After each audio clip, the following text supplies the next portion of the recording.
दिल्ली विधानसभा चुनाव से पहले दिल्ली पुलिस की कार्रवाई देखने को मिली है। क्राइम ब्रांच की टीम ने शराब माफियाओं पर बड़ी कार्रवाई की है। पुलिस ने 10,200 क्वार्टर अवैध शराब बरामद की। एक बड़ी खेप इसे कह सकते हैं। विधानसभा चुनाव की वजह से यह अभियान चलाया हुआ है। Crime branch DCP Satish Kumar की टीम ने कार्रवाई की है। क्राइम ब्रांच के डीसीपी हैं सतीश कुमार, उनकी टीम ने बड़ी कार्रवाई की है। पुलिस ने मोहित कुमार नाम के शराब तस्कर को गिरफ्तार किया। हरियाणा से दिल्ली में अवैध शराब की तस्करी किया करता था आरोपी।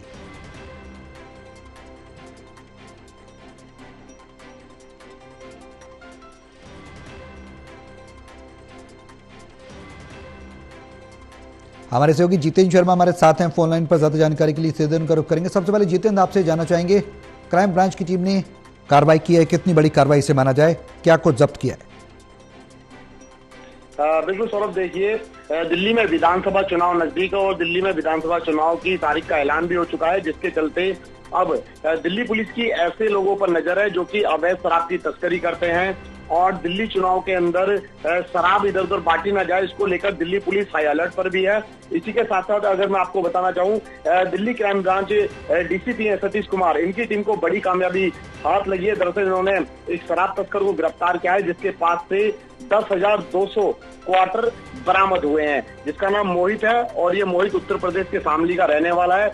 दरअसल पुलिस को 15 तारीख को एसआई है सुखविंदर सिंह और हेड कांस्टेबल है परवीन, इनको सूचना मिली थी कि एक शख्स हरियाणा से मारुति की कार में रखकर अवैध शराब जो है वो दिल्ली के अंदर लेकर आने वाला है और इस शराब को दिल्ली में सप्लाई करेगा। जिसके बाद इंस्पेक्टर है संदीप और एसीपी नरेंद्र सिंह है, इन्होंने अपनी टीम का गठन किया और हरियाणा से जब दिल्ली के अंदर ये शराब लाई जा रही थी, मोहित नाम के शख्स को पकड़ा गया और उसकी कार से जब तलाशी ली गई तो उसकी कार के अंदर से 10,200 अवैध क्वार्टर हरियाणा के बरामद हुए, यानी कि हरियाणा का मार्कर लगा हुआ था और दिल्ली के अंदर ये सप्लाई की जानी थी। तो फिलहाल पुलिस ने बड़ी कार्रवाई करते हुए मोहित को गिरफ्तार कर लिया है। इसके ऊपर पहले भी 3 मामले जो है वो दर्ज पाए गए हैं और एक काफी लंबे समय से शराब तस्करी के मामले में लिप्त रहा है। पहले भी इसकी गिरफ्तारी हो चुकी है, सलाखों के पीछे जा चुका है, लेकिन जब भी इसको जमानत मिलती है फिर से ये शराब की तस्करी में लिप्त हो जाता है। तो फिलहाल पुलिस का कहना है कि इसको अब गिरफ्तार कर लिया गया है और इसके पास से 10,200 क्वार्टर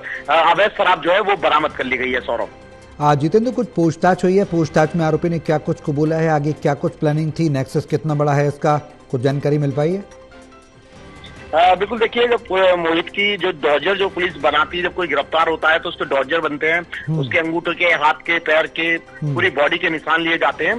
तो जब उसके डॉजर खंगाले गए तो इसके पास से इसके ऊपर जो 3 मामले जो हैं वो दर्ज पाए गए हैं शराब तस्करी के। पुलिस ने जांच में पाया है कि मोहित कुमार का जो उम्र है वो 24 साल है और ये उत्तर प्रदेश के शामली का रहने वाला है, लेकिन ये बिजली का काम करने के लिए दिल्ली के अंदर आया था और दिल्ली में आकर एक ये शख्स से मिला और उस शख्स मोहित नाम के शख्स से मिला और मोहित ने ही मोहित कुमार को गिरफ्तार किया है। मोहित नाम के ही शख्स से मिला था और उसी शख्स ने इसको शराब तस्करी में लिप्त कर दिया और शराब तस्करी कराने लगा, यानी कि जल्दी पैसा कमाने के लालच में ये गलत कामों में पड़ गया और हरियाणा से अवैध शराब लाकर दिल्ली में सप्लाई करने लगा था। तो फिलहाल आगामी चुनाव आने वाले हैं, विधानसभा चुनाव दिल्ली के अंदर नजदीक है। ऐसे में दिल्ली के सभी बॉर्डरों पर दिल्ली पुलिस तैनात है और चेकिंग अभियान जो है वो दिल्ली पुलिस जो है वो 24 घंटे दिल्ली की सड़कों पर करती हुई नजर भी आ रही है, जिसके तहत ये बड़ी कार्रवाई दिल्ली क्राइम ब्रांच की टीम ने करी है और इसके पास से 10,200 अवैध शराब के क्वार्टर इसके पास से बरामद किए गए हैं। हरियाणा की शराब थी ये सारी, जो कि दिल्ली के अंदर सप्लाई की जानी थी। पुलिस का कहना है कि आने वाले समय में और भी कड़ी कार्रवाई जो है वो दिल्ली पुलिस अवैध शराब माफियाओं के खिलाफ करती रहेगी, जो कि अवैध शराब हरियाणा से लाकर दिल्ली में सप्लाई कर रहे हैं। सौरभ, जितेंद्र, एक सवाल बेहद अहम, ये इतनी बड़ी मात्रा में शराब तस्करी कर रहा था, आखिर कहां देने की योजना थी, कहां सप्लाई करने की योजना थी? जो रिसीवर था उसके बारे में क्या कुछ जानकारी मिल पाई है? देखिए, पूछताछ करने पर मोहित कुमार ने बताया कि उत्तर प्रदेश के शामली में जब वो पैदा हुआ वहीं पे वो पढ़ा लिखा और 10वीं क्लास तक इन्हें पढ़ाई की है। 2019 में उसके पिता की मौत हो गई थी। इलेक्ट्रीशियन का इन्हें काम सीखा हुआ था, फिर ये दिल्ली आया। इसी दौरान इसकी मुलाकात हरियाणा के अवैध शराब सप्लायर है रघु से भी इसकी मुलाकात हुई थी, जो कि हरियाणा में रहता है, लेकिन ये दिल्ली के अंदर इलेक्ट्रीशियन का काम करने के लिए आया था। इसका इन्हें कोर्स किया हुआ था, 10वीं तक ये पढ़ा हुआ है, लेकिन आर्थिक तंगी से जूझते हुए मोहित ने अवैध शराब के अंदर कदम रख लिया और रघु के कहने पर ही ये अवैध सप्लाई जो है वो दिल्ली के अंदर करने लगा। यानी कि हरियाणा हरियाणा के अंदर से सस्ती शराब मिलती है, वहां बनती भी है, तो ऐसे में सस्ती शराब ला करके ये हरियाणा से और दिल्ली के अंदर सप्लाई करने लगा था। दिल्ली के अलग अलग जो टीए हैं, चाहे मैं सागर जिले की बात करूं या दिल्ली के कई ऐसे जिले हैं जहां पर रात के 10 बजे के बाद से अवैध शराब की बिक्री जो है वो शुरू हो जाती है, चाहे दिन की बात हो चाहे रात की बात हो। ऐसे में दिल्ली सरकार को भी कड़ा जो वो है, काफी घाटा जो है वो दिल्ली सरकार को भी उठाना पड़ता है ऐसे शराब माफियाओं की वजह से, जो कि शराब तस्करी जो है हरियाणा से करके दिल्ली में करते हैं। तो समय समय पर दिल्ली पुलिस ऐसी बड़ी कार्रवाई करती रहती है। पुलिस का कहना है कि अब ये रघु की तलाश कर रही है, जो कि हरियाणा का रहने वाला है, और रघु के कहने पर ही ये दिल्ली के अंदर अवैध शराब लेकर आया था। तो फिलहाल मोहित को गिरफ्तार कर लिया है, इसके पास से 10,200 क्वार्टर बरामद कर लिए हैं। रघु की गिरफ्तारी के लिए दिल्ली पुलिस अब छापेमारी कर रही है। आने वाले समय में और भी बड़े खुलासे दिल्ली पुलिस की तरफ से किए जाएंगे। सौरभ, आज जितेंद्र, एक सवाल बेहद अहम, हरियाणा से लाकर शराब को दिल्ली में तस्करी करता था, अलग अलग इलाकों में करता था दिल्ली के। अब सवाल ये कि सिस्टम में लूपहोल कहाँ थी? क्या चेकिंग नहीं होती थी नाके लगाकर? क्या प्रॉपर चेकिंग नहीं हो रही थी? लापरवाही किसकी थी जो गाड़ी को शराब तस्करी करते हुए निकाल दिया जाता था? ये भी एक सवाल है।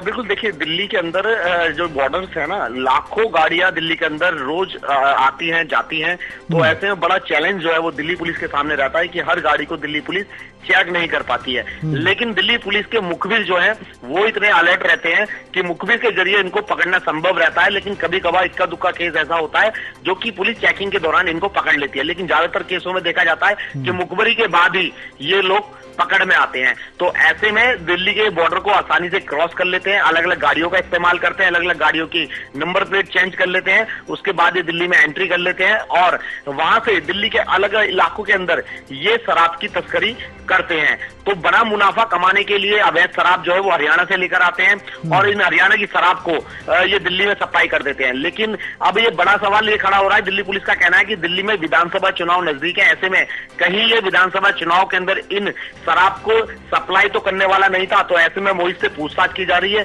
रघु की गिरफ्तारी होगी, रघु से पूछताछ की जाएगी कि आखिरकार ये शराब आगे कहां पहुंचाई जानी थी। तो उनको भी, रिसीवर को भी अब दिल्ली पुलिस गिरफ्तार करेगी जिस ठिए पे ये सारी शराब पहुंचाई जानी थी। सौरभ, बिल्कुल जितेंद्र, अब सवाल ये कि गाड़ी से शराब लेकर आया होगा, उस गाड़ी का नंबर पता लगा है, वो यूपी नंबर गाड़ी है, दिल्ली नंबर गाड़ी है, हरियाणा नंबर गाड़ी है? बिल्कुल, देखिए पुलिस से हमने पूछताछ की, उनका कहना था कि उन्होंने सही बताया है कि मारुति की गाड़ी है जो कि इसके पास से बरामद की गई है। पहले एक छोटा हाथी करके जो है उसमें भी सप्लाई की जाती थी, जो कि एक ऑटो टाइप का होता है, उसे छोटे हाथी के नाम से जानते हैं। लेकिन जो इसके पास से बरामद की गई है वो मारुति की गाड़ी बरामद की गई है, जिसके अंदर से 10,200 क्वार्टर अवैध शराब बरामद की गई है। पुलिस का कहना है कि अभी लगातार इस पूरे मामले पर जांच पड़ताल चल रही है कि आखिरकार गाड़ी का मालिक कौन है, किसके नाम पे ये गाड़ी दर्ज थी और ये आखिरकार इस गाड़ी को लेकर हरियाणा तक कैसे पहुंचा और हरियाणा से शराब दिल्ली के अंदर किस तरीके से सप्लाई कर रहा था, इसके अंदर और कितनी लोगों की मिलीभगत है। तो फिलहाल पुलिस की जांच जो है इस पूरे मामले पर अभी लगातार जारी है। बिल्कुल, कई कड़ियां खुलनी अभी बाकी हैं। जितेंद्र, बहुत शुक्रिया तमाम जानकारी के लिए।